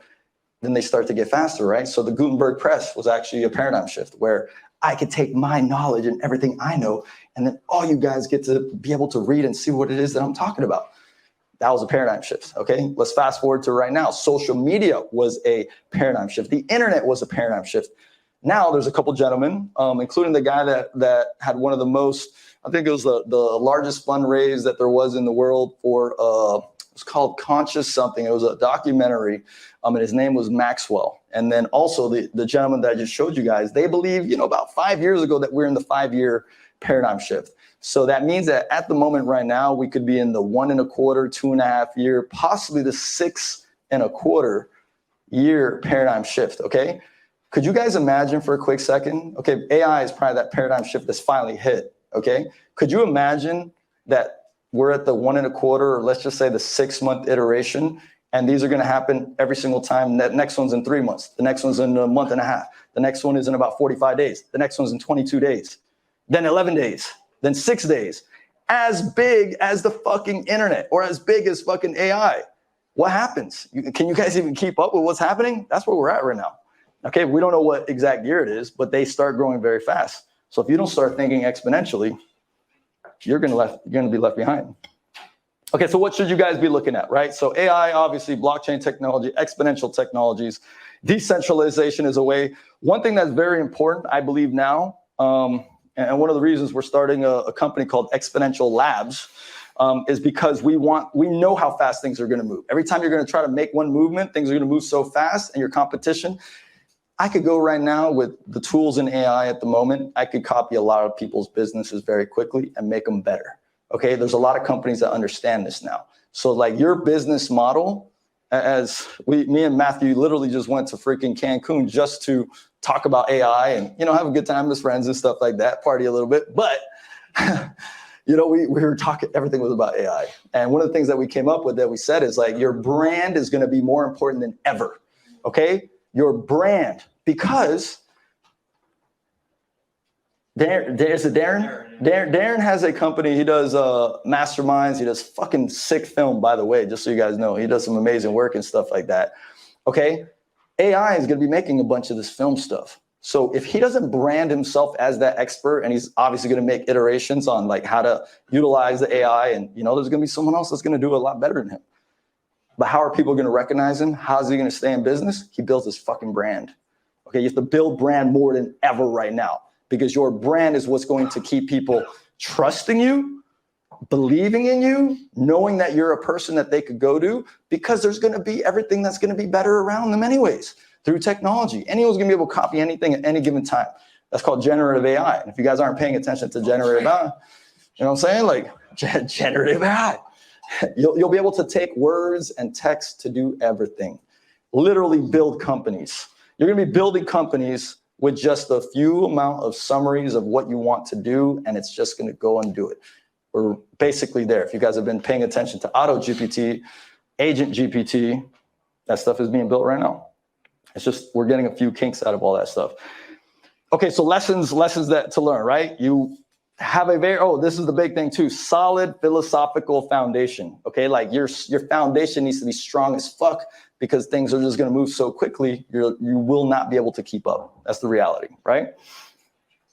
Okay, so here's a couple cool iterations of what that guy Ray Kurzweil was talking about, and they call it the GNR revolution. Has anybody heard of that before? GNR revolution? Other than Matt, because I probably told him. So it's called genetics, nanotechnology, and robotics, which is supposed to hit in about a couple years from now. It's already happening. You guys seen these vaccines that they're trying to put out, GNR, right? They have the different type of technologies that they're trying to, it's a little early right now, but in the next couple years, you are going to be able to start reverse aging. We're going to start doing some pretty insane stuff. And that's the revolution that's happening in just a couple of years from now. Okay, so that's what they call epoch number 1, okay? Epoch number 2 is in the year 2029, and this is where it gets even crazier in my eyes. Epoch number 2 may have already happened. So epoch number 2, which for some reason, I don't have it on the slide deck here, but epoch number 2 is, it's not in here. So epoch number 2 is when strong AI and the Turing test is passed. So that gentleman that you saw there and a few other guys, they believe that was going to be passed in the year 2029. I used to work with the Secretary of Defense of Mexico. I have friends that are in the political space, also in like technology space. A lot of these guys believe that it's already been passed, and strong AI is either existing right now among us, or it's being contained, or we're on the catalyst of it happening. Okay, that was supposed to happen in the year 2029. And all the people that said it was going to happen in the year 2029 were known as crazy. So what does that tell you? Things are moving way fucking faster than the crazy people we're talking about. Okay, way faster. Here's one of the other ones where this is what got my attention. I'm like, this shit sounds fucking insane. And that guy Ray Kurzweil is the singularity supposed to happen in the year 2045. So what's the singularity? The singularity is the moment in time when consciousness merges with technology. And at that point in time, we become 1 billion times smarter than we are right now. Could you guys imagine? Someone that is just 10 times smarter than the average human being, they're doing pretty crazy stuff. Someone that's 100 times smarter could possibly freaking the president, Elon Musk, like above him. 1,000, we can't even think or comprehend. We're 1 billion times. So what happens when you're 1 billion times smarter? The majority of futurists, after the singularity happens, do not know what the fuck happens in society, because that's how advanced shit is. Like you'll interstellar travel, living forever, all that type of stuff. A lot of people are now bringing this date of 2045 down to potentially by the end of the decade, 2035. So we're living in amazing, incredible, yet kind of scary times. Okay, so what is needed during these times is a mindset revolution, right? So mindset revolution is very important as this digital revolution takes place, okay? All right, so really quickly, other than Nikola Tesla right here, do you guys know who these individuals are? How many of you guys know at least 3 or 4 people? Raise your hand. Like you really know, because I'm gonna pick on you. Okay, who are the 3 people that you know inside here? Jane Goda, right down there. Uh-huh. And then Einstein. Einstein. And who else? Oh, she only knows 2. Socrates. No, the last guy. Who's that guy? Beethoven. So the reason I ask this is because when I show this slide, the majority of people don't even know who these people are, right? They just don't know. I'll show some of the celebrities and most people know exactly who they are. You know what I'm saying? Kim Kardashian, fucking Leonardo DiCaprio. You guys, same fucking guy. Right? So one of my favorite subjects that I keep telling you guys about is axiology, which is the study of values and meaning. Okay, Aristotle came up with this terminology called the telos, which is based on teleology, which means the end in mind or your purpose. Okay, and the sages and the great masters of time knew this very well. They knew their purpose, they knew their highest values. And a lot of these individuals were so fucking clear on it that's why they went and changed the world. Okay, so knowing your values can ripple across time and place and everything like that. Okay, so to me, it's like very important, just like you see right here, the flower of life. It's like knowing your purpose, very much like Nick was saying, it's like having a goal. In a way, like knowing your purpose, knowing your goal. Just like what I love that he said, this is a golden nugget that I got out of it. It's like if you knew your goal and it's, let's say, financial, and you saw $1, you pick up that $1, you're literally closer to your goal. If that wasn't your goal, you probably see $1, you're like, I'm not gonna pick it up. If you know what your purpose is and where you're headed, it literally manifests into reality in different ways. So I have lists of what I wanna do in the next 5 and 10 years. People think I'm fucking crazy. But here's the thing, artificial intelligence. I've met some incredible people in artificial intelligence before ChatGPT came out, and I put them into my sphere because I knew one of the things I wanted to work on was AI. So if I have that goal far down and reaching, I know for a fact that when someone comes into my proximity, I'm going to pay attention. So the longer your goals are, the further out they are, you literally will meet a person that could be going to help you. If you didn't have that goal 5 years from now, 4 years from now, a year from now, you would have talked to that AI guy and be like, okay, great, have a great day, sir. And that was a guy that potentially could be someone that changing your life. Okay, so advantages to knowing it. Okay, so one of the big things that we talk about is like people's genius. True genius will come out when you have purpose. Okay, and that's where the neural pathways will literally get past any fucking, you know what I'm saying? They'll get past anything and everything that you do in order to basically accomplish that goal. Okay, and that's where the true genius comes out. So a lot of people think that they're not good at, they start comparing themselves, okay? Like DJ's a freaking off-the-chain real estate guy, builds all kinds of stuff, does masterminds and stuff. This guy's the best fucking video guy, and I'm comparing, contrasting myself. But that's not, I don't do fucking real estate. I'm not a fucking video guy. You know what I'm saying? That's not what I do. I'm here to revolutionize the world through technology, you know, and inspire people and bring conscious leadership to the planet. So it's like, if I stay on that track, guess what? I'm going to fucking thrive at a very high level. Okay, so I have to be very aligned with my purpose, okay? My fucking goal. I have to know the fucking goal. If you don't know the goal, where the hell are you headed? Preach. So here's the other part, okay? Very important. If you understand your own values and you understand your own purpose, you know exactly what you need to do to get there. The key is, as Alex was saying, okay, everyone he hires, he's actually taking them through the values determination process. To me, it's very important that if you know someone that you know their values and their purpose, you can speak in their own language.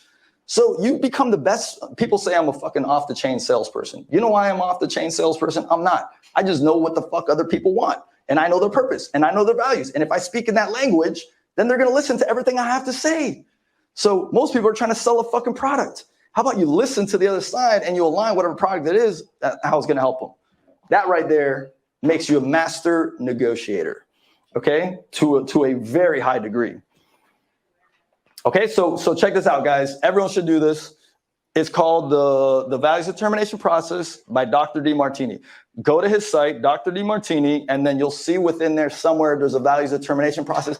It's literally the only fucking thing he does for free. He literally like, so he's one of my mentors. He charges probably like, I don't know, $3 to $5 grand now per hour. And he'll literally turn down 95% of people. This is one of his greatest gifts. And once you understand that, it'll change your life. You know, I remember Matthew Lally, by the way, very successful. He should talk here one day, by the way, and everything like that. But he did the linking and stacking and the values determination. And I remember this guy went after one of the projects that we did, Pitch Investors Live, and he was audaciously going after it. And I remember I was like, damn, he like switched from like chilling out. He's done very well in life, and he was just chilling out, and he like went all in. Only, I think a year or two later, I found out that he went hardcore doing the linking and stacking after he did this process. And that could be one of the reasons why he was so audacious in his pursuits. I'm not saying that's the reason, but I'm kind of saying that's the reason. Okay, so the hierarchy of your values determines your destiny. Okay, I'm out of time now, but you guys are gonna give me a few minutes, 1 minute until I finish this, okay? So your top 3 values tell you who you are, okay? And who you are most likely to be on this mission. Okay, and your top values will take priority over the world around you. So if you learn your values, you'll understand why you fucking hate doing stuff, why you don't listen to stuff, why you literally procrastinate on stuff, and then why you're so inspired by other things. So if I want to do some business with Nick, I find out his top values, his purpose, and then I align with that. He's gonna love that stuff, right? Okay, so the biggest thing for me is do what inspires you. Fuck the money. The money is a byproduct. If you really do what inspires you, you will go to great lengths to do amazing things for the world, okay? And adhere to your values and not those of others. Don't let other people inject their values. Just like Nick said, family, fuck that. Okay, when you find your purpose, which is more than money, that is where your true genius emerges. Okay, so go out and do something significant for the world, guys. I believe in y'all. Yeah. All right.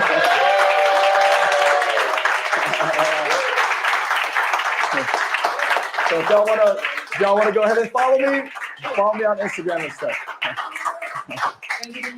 Where can people find you on Instagram? Yeah, Rain and Make It with periods in between, guys. I got it. All right. Give it up again. Yes. That is what I call epic. I could have listened to you for a whole nother hour. Thank you. Can we get up to Jonathan one more time? Yeah. That was amazing. Wow. So you're not aware of what you don't know, right? And I didn't know that I didn't know all this stuff. So I definitely look forward to learning from you more and excited to be collaborating with you. $1 million moment. Who wants to share? $1 million moment? Anyone? Everybody's just as confused as me. YouTube. What's up, YouTube? $1 million moment? Anybody? Matthew? It's about talking to people in language that aligns with their values. Absolutely. I love it. So knowing your values, I've taken a determination test, value determination, and it really does help you to get clear on who you are as a person and what you truly value and where you're headed. So what do you say are your top 5 values? My top 5 values: family, community outreach, fitness,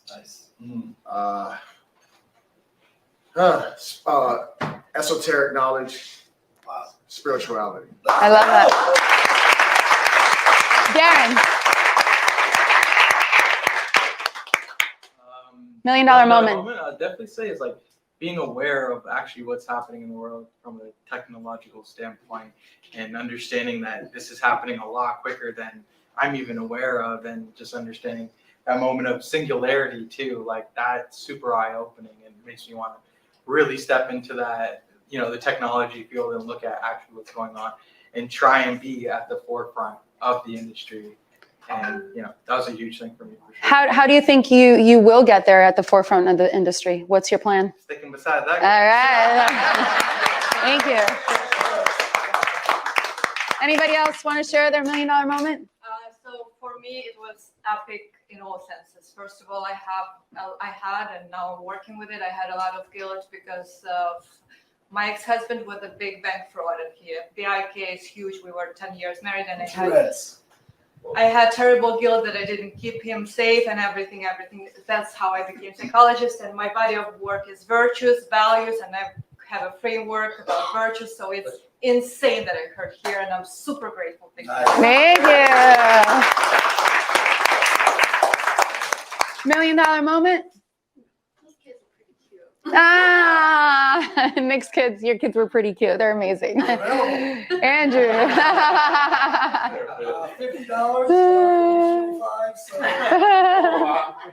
Definitely getting super aligned on your core values, because as Nick mentioned, you obviously want to have a 5-year vision, and if you're in the wrong vehicle that doesn't align with your values, that leads to a lot of that procrastination. Yeah. So for instance, my main source, my bread and butter, is not in alignment with my values, which is why I've been fighting against the grain for so many years. Whereas the new venture inspires me, motivates me because it's aligned with my values. Absolutely. Right? So it's funny you say that. Andrew's like a brother to me. And when he was talking about that, I was like, this is why Andrew's like going through his transition right now. So focus on your zone of genius.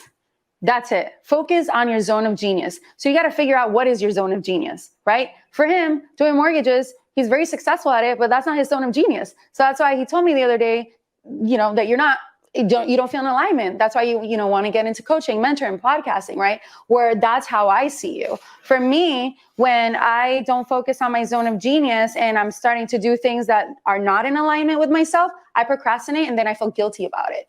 And then I sabotage myself. So that was my $1 million moment, is continue focusing on my zone of genius. Anybody else before we hand out? Alex? What he said about the brand, I think that's, like all the AI in the world, all the tech in the world can replace certain things, but there's nothing that can replace you and the brand that you built. Absolutely. Protection. That's powerful. All right. So we're going to go ahead and give back the stage to Nick Cernicola, and thank you. Thank you, I appreciate it. Use the microphone. All right, guys. So, I'm going to actually pick up there. My $1 million moment is, as AI increases, trust is going to decrease for a period of time. That period of time might be 10 years adoption, 5, whatever. There's going to be a period of time adoption where you're not going to trust the fucking robots. Those robots at first are just going to be software. Then those robots are going to be robots. That's going to be another 10 years of adoption, right? Like, this is where it's headed, right? So those robots will be software, then those robots will be robots, but nobody's going to trust the robots, aka the AI. So your brand is the trust.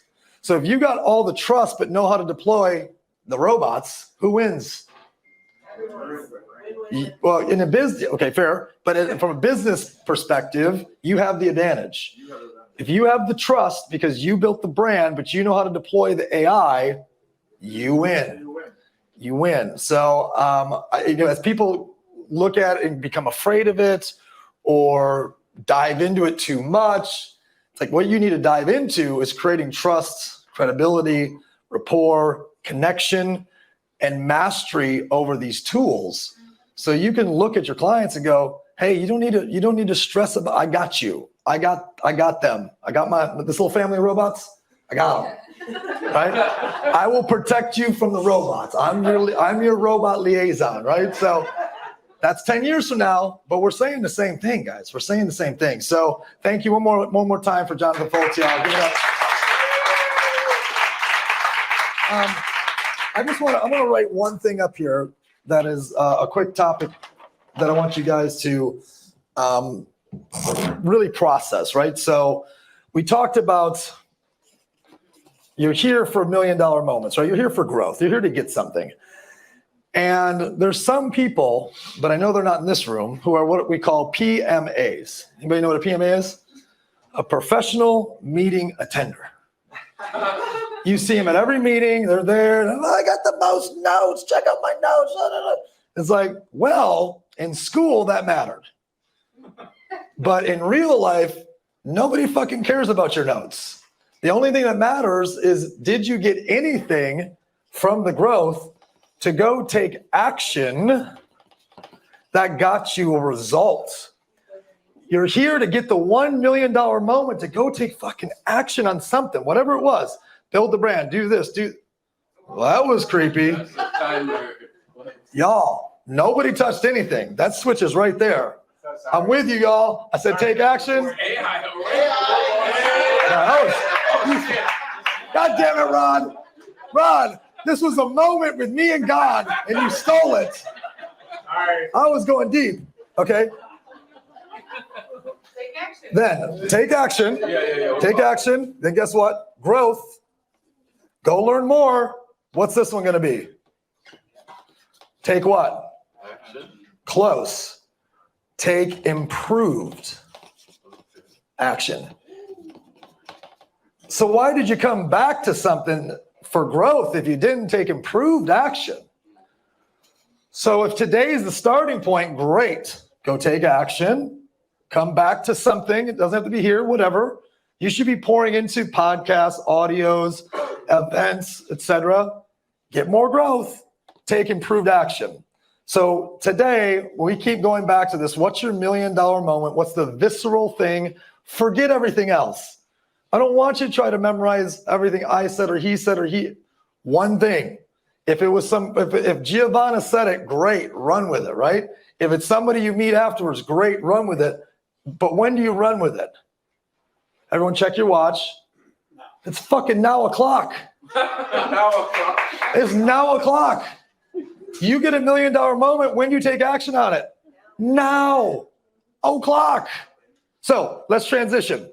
Earlier, Jonathan made a mention, and I'm going to need to do a quick room dynamic change. Mermaid, I need to steal your stool and the one next to it. So I get help from a gentleman for that stool, and I'm going to give you a chair that we're bringing to you right now. So we're going to do 2 stools. You want us at the front? Yes, please. Thank you. By the way, while we're doing this is the first time we've done a Growth Wednesday at nights. We're not selling anything. We're not trying to. It's just growth. Has this been useful for y'all? Make some noise if this has been useful for y'all.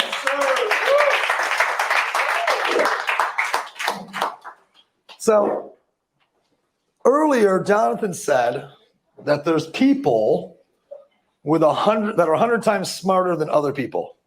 Remember that? He said they become the president. That's false.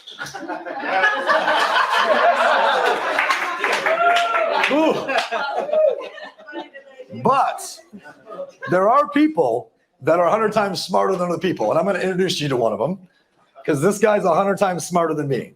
And I'm not saying that for promotion. I'm not saying that this guy is legit. One of the top 5 smartest individuals I personally interact with on a daily or weekly basis. I met him 3 years ago. I made a decision to make a multi-$100,000 investment because of a career change he made. I met a company. I enjoyed it, but I didn't fall in love with it. He became the COO and then president. I was like, take my money. He's one of the smartest people in mergers and acquisitions that I've ever met. Financial analysis that I've ever met. Legal. And he's not from, because of his background in mergers and acquisitions. He was hired by a company out of college that did mergers and acquisitions in the medical arena. By the time he was 32, he was the chief of staff or the COO, one of the two, and was the right-hand man for 6 or 7 billion in medical acquisition and roll-up. At 32, one of the smartest guys I've ever met. We're going to do a quick interview. If you like digging deep in different stuff about finance and legal and business structure, this is your guy. And if you don't, that means you're exposed. And if you're exposed, your company's at risk. So I love this man. He goes by one name. He's like Madonna. Please give it up for Nitty, everybody. Please give it up for Nitty. Louder, louder, louder, louder, louder.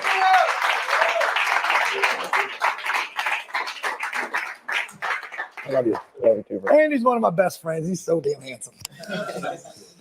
All right, Nitty. We'll start with, let's give everyone your quick 90-second backstory and we'll fill in the gaps.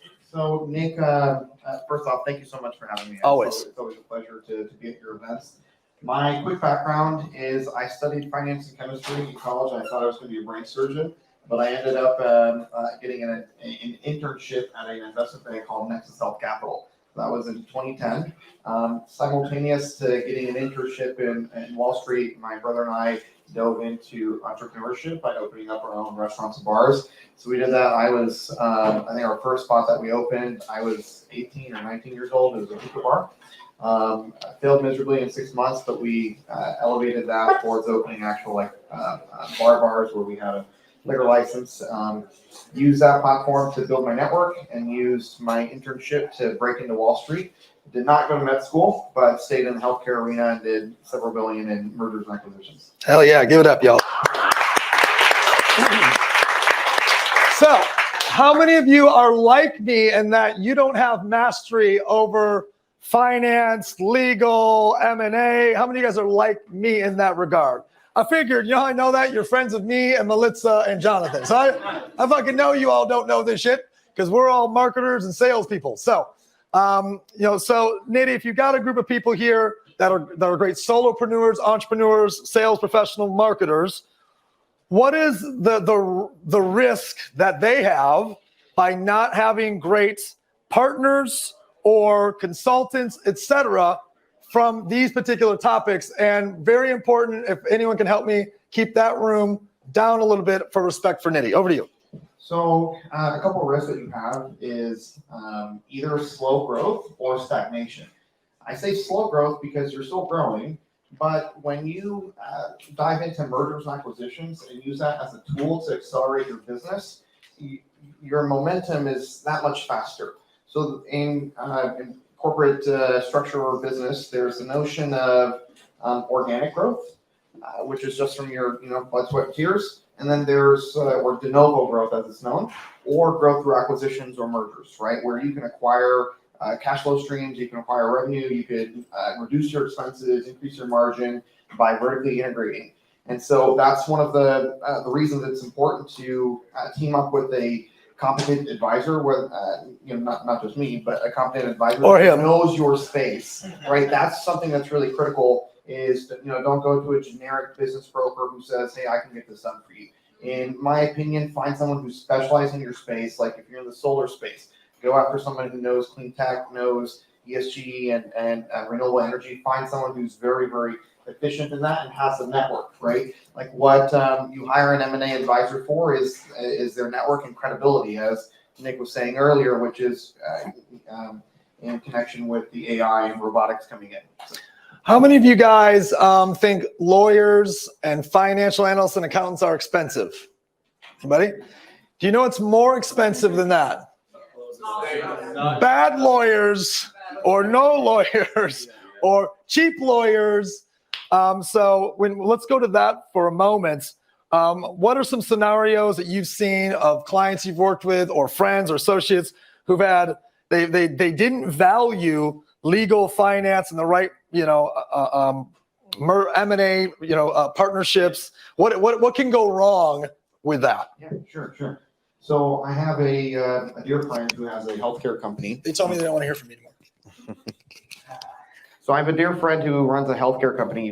He and his wife founded this a number of years ago.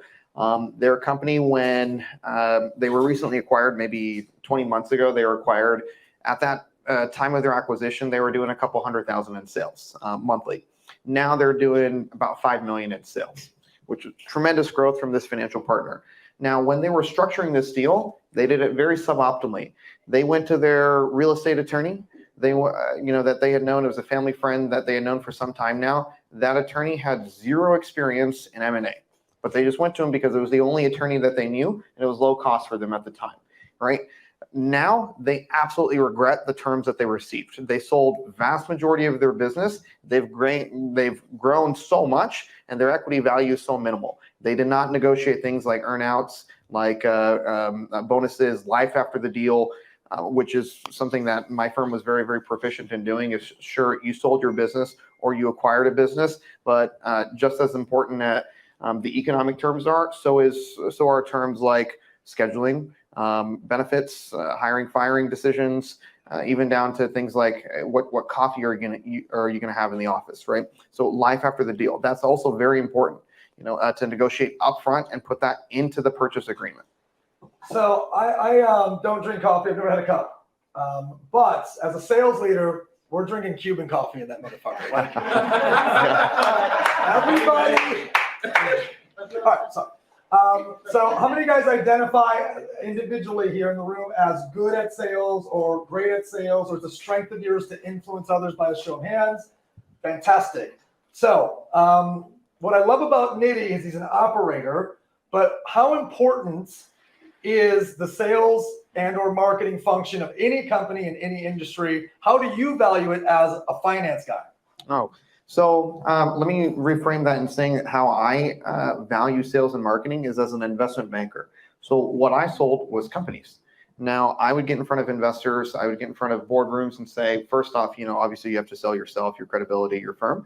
But then for our clients and our engagements, my firm and my background, our revenue source was 100% dependent upon if we sold a company. We didn't take retainers because we believed in ourselves that much. We said, we're not going to charge you a retainer. We're at risk. We make money when you make money. So we were always 100% at risk. So our function was always, look, number one, we took on deals. We were very, very good at due diligence. First, knowing our asset and knowing our client. We knew everything about them before we engaged them. Then we packaged them very, very well. We knew our market. We knew which industries we were leaders in, and we went out and sold, and we had a 100% success rate. Like we never had a failed engagement in the 12 years I was there. So of all the function of a business, where do you rank sales? Key, number one. Yeah, number one is sales. Without sales, you don't have revenue.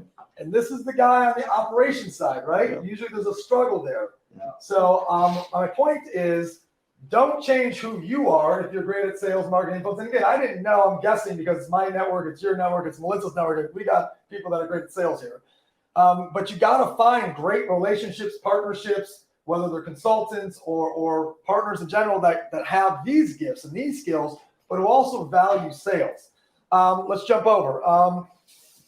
General entrepreneurship, because you've now crossed over into becoming the COO and co-founder of your company. Why don't we take 90 seconds, tell them about CrowdPoint. So CrowdPoint is a decentralized cloud infrastructure. We've built a data store with an embedded blockchain ledger. Now, what that means is we've, just like you have AWS or Google Cloud or like IBM Cloud, those are depositories that take like unstructured data. So it's just like you have a really chaotic system. In order to make any sense of that data store, you need to bring in a data scientist, a team of analysts to structure that data, organize it, build in different application layers across all of that to make any sense of it, build applications, build software on it. And this is a very crude summary of what we do. But low-level version. Yeah. I guess like the easiest way to describe it is, like when you go on your computer and you organize your files and folders and you like subfolders and all of that, we automate all of that function, and every bit of data or information in your hard drive is semantically indexed, meaning that when you need to search any line, any punctuation mark, anything, all of that is indexed in our ecosystem. So it makes things like running artificial intelligence or real-time analytics very, very easy and a lot cheaper. Like we deliver anywhere from 30 to 40% savings in terms of in comparison to AWS or Microsoft. So that being said, your journey into entrepreneurship, what are 3 things that you've learned about what it takes to build now a 9-figure plus valued company in a very short time frame? What are 3 things you've learned in that crossing over? Number one, have really deep alignment and understanding with your business partners. That is so important. I was blessed that I knew my business partners for 10 years prior to our diving in and co-founding this company together. One of them is my brother, who I've known him a long time. No. And then, yeah. And then the other is a gentleman that has become like a brother. I've known him for 10 years, and we've done a number of deals and transactions together. But I knew them. I knew how they work, and so that's very, very important. I've seen other co-founders that are a little remiss in that function, and they don't do their due diligence in saying, let me know, let me know who you are as a person. Do you get along with your family? Do you get along with your kids? Like, those are important values or important characteristics to look at. Number two, raising the right capital at the right time. One of the tricks of raising capital in a startup community or in a startup environment is, let's say you close your first round, you should immediately raise money for your next round. Don't wait. A lot of times folks might think, oh, they'll get selfish about equity. In the long run, those incremental points are inconsequential. They don't matter. They really don't matter. You should grow the larger pie as fast as possible, as big as possible. What's 100% of nothing? Exactly. 100% of nothing is? Nothing. Yeah. So third is race to get product market fit. Iterate, use testing to get product market fit. But you achieve that, you'll unlock capital, you'll unlock growth, team alignment, all of that. So Nidhi was a guest speaker tonight in keynote with an operation called M-Bank, which is a global bank. He was the guest speaker and then ran over here. We got 3 minutes left, so I'm going to take 2 questions and how it applies to your business. Because again, we're all marketers and salespeople here. I know you need to answer. This is free counsel. So 2 or 3 questions, rapid fire, hit it. Alex, go. So we just finished raising 1.1 million in a seed round. Well done, sir.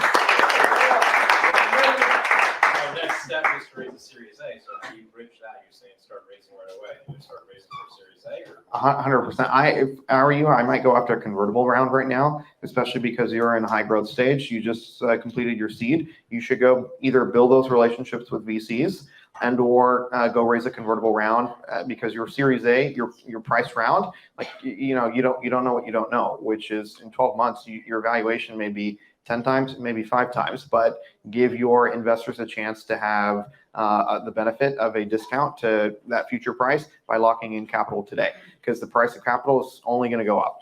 It's going to get ever increasingly hard to raise capital, whether it's debt or equity. And as an investor, I would like a discount. Yeah. Next question. So as the founder of Epic Talks, and the way it's grown is grown organically. I've never spent any money on marketing or advertising. Do you suggest I continue growing my company this way, or should I start thinking about raising capital so I can branch into other cities? I think for you, it would make a lot of sense to explore joint ventures and or strategic partnerships. That versus raising capital, especially because your cost of capital has been so low. You've grown organically. That's effectively free capital. That's the best type of capital. So if I were you, I would look at joint ventures and strategic partnerships, and or even expanding to other cities, other states. Franchising your model, your brand, and branching out into other high growth cities like Tampa, for example. Jonathan, go. So you've been traveling like crazy. I know that pretty well. Yeah. But question that I think is familiar to everyone. So right now, the landscape of raising capital is very different. Okay, a lot of investors too, they're seeing a negative downtrend coming up. Miami happens to be the one that was going up, and you're traveling all over the world. So if someone is in a seed raise or a Series A, what are you seeing that might be different from where we were before? And I know I'm asking this question not only for myself, but a few people that I know in here raising capital in the show. Is what are you seeing the difference of the talk of these investors? What's the difference between how we were raising capital before today? What's different, and what are you seeing success in? For YouTube, that microphone, the question is, what's the difference from the past to the current in raising capital and how the landscape has changed? Good. That's a great question. So I was actually talking to my partners about this today. One of the starkest difference I've seen, let's say versus the past 2 years or even the past 5 years, is folks nowadays are very cautious about giving the quick no, which drives me insane. I would rather get the quick no than the long drawn out maybe. And the long drawn out maybe, more folks are saying that because the market is so in flux right now. Let's say in the Web3 space, in the AI space, regulators are cracking down and people don't know how to interpret the future. They don't know. SEC just cracked down last week on the use of AI in securities and capital raising. They put a halt on it, right? And so that puts a big damper on AI for a tremendously potential industry. The other is, look, the due diligence cycle of institutional investors or any competent investor is so further stretched than previously, right? Like, let's say even with what I'm used to, I was an LP in a deal with a VC fund where we did $36 million raised in half a day, right? In half a day. Now raising, let's say, 500,000, it's taken me a month of questions or 2 months of questions, which drives me insane. But this is the reality of the situation, is when the cost of capital goes high, interest rates are high, folks are more financially conscious, even down to the consumer level. Like if you look at the consumer pricing index, as well as the spending index, it's the first time that consumer spending has gone down, like in the last quarterly report, first time in a year that you have 2 consecutive quarters where spending has gone down by a percentage. That's not a good sign. That's a recessionary sign. We're technically not in a recession. Folks have cash. They're sitting on cash. They're just not spending it. Man, the long maybe. It sounds like half the people I date right now. So, guys, we are out of time. He's going to spend a couple minutes just answering any questions in the kind of the networking in 2 minutes. But he's got to go back to the event, so I'm just going to say that now. So if he's in and out like a robbery, that's why. Yeah. But please give it up to Nitty, everybody.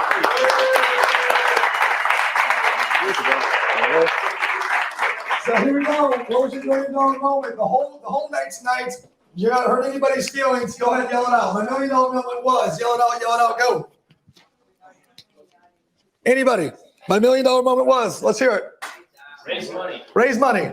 Joint ventures. Joint ventures. Strategic partnerships. Great. 2 more. $1 million moment was. Follow the futurists. Follow the futurists. Move. Do your homework. Do your homework. 1 more. And Best coaches do the best halftime adjustments. the best coaches make the best halftime adjustments. Thank you, Chris, for that. Appreciate you. Your bonus is coming. So guys, in closing, I want to give it up to Melissa for helping us host tonight. Give it to Melissa, please. Let's give it up to our co-speakers tonight, Jonathan and Nitty. Please give it up to them. Let's give it up to my kids real quick. Give it up to my kids. I'm sleeping. Guys, they're sleeping. Question for you guys. Should we do this again next month? All right, we'll do it again next month. And the 50 seats is not like a FOMO thing. It's like you can't fit. We can't fit y'all in this motherfucker. So it's 50 seats. So we're going to do another one. We're going to do it July. What was the date? Anybody remember? 19th. July 19th. We're going to sneak in a couple other speakers. Alex is going to be one of these little interviews that you guys are going to hear. We got another gentleman flying down from Connecticut that's going to jump in here for 10 minutes that runs a company that's worth $100+ million. So we got some fun stuff. Next Wednesday, that we got a different form of Epic Talks. This is not me promoting Melissa as a friend. This is my professional opinion. She has the #1 business networking event in Miami, period, and end of story. Because I'm over 40, almost 45, call it the Chamber of Commerce for cool fucking people. So if you want to meet really cool people that are great at business, you go to her event. This event is actually a different event because it's the Wolf's Den, which is people are going to be there pitching their business. I'll be moderating, so I'm going to be involving all of you guys in the crowd, taking what you learned and saying, here's how you apply this to your business, your business, your business. Obviously, you recognize the judges. 2 of them spoke tonight.